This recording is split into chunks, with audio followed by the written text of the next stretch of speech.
हाय दोस्तों, मैं वंदना दुबे अपने यूट्यूब चैनल गीतों के भंडार पे आप लोग का स्वागत करती हूँ। दोस्तों, मैं आप लोग को करवा चौथ पे एक बहुत ही प्यारा गीत सुनाने जा रही हूँ। अगर अच्छा लगेगा दोस्तों तो लाइक, सब्सक्राइब, कमेंट करना मत भूलिएगा और कमेंट करके ज़रूर बताइएगा कि ये मेरा गाना आप लोग को कैसा लगा। अरे भूखल बानी महादेव तीज के बरतिया, अरे करवा चौथ के बरतिया। भूखल बानी महादेव करवा चौथ बरतिया, अरे करवा चौथ के बरतिया। अरे पिया जी के देबै महादेव हर मिरिया, अरे हर मिरिया।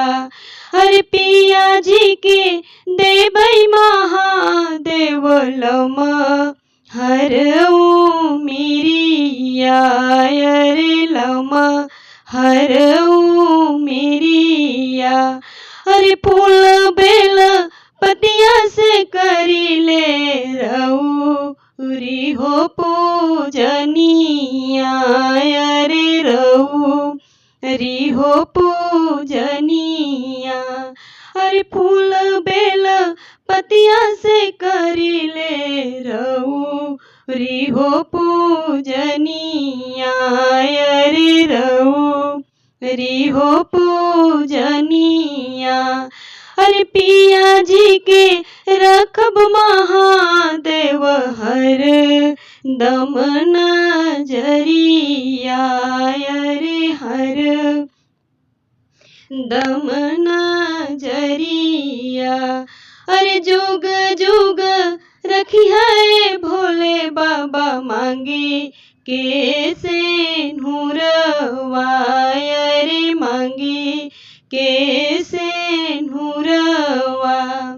अरे जुग जुग रखी है भोले बाबा मांगे के से नूरवा, अरे मांगे के से नूरवा।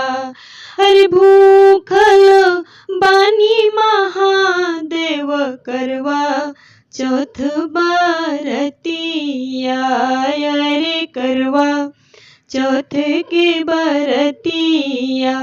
अरे हाथ जोड़ी करत पूजैया तोहरी सेवकिया, अरे तोहरी सेवकिया। अरे हाथ जोड़ करत पूजैया तोहर बंद ना हो बहुरिया, अरे बंद ना हो बहुरिया। अरे पिया जी के देबै महादेव हर मिरिया, अरे हर मिरिया। अरे पिया जी पे रखब महादेव हर दम नजरिया, अरे हर दम नजरिया।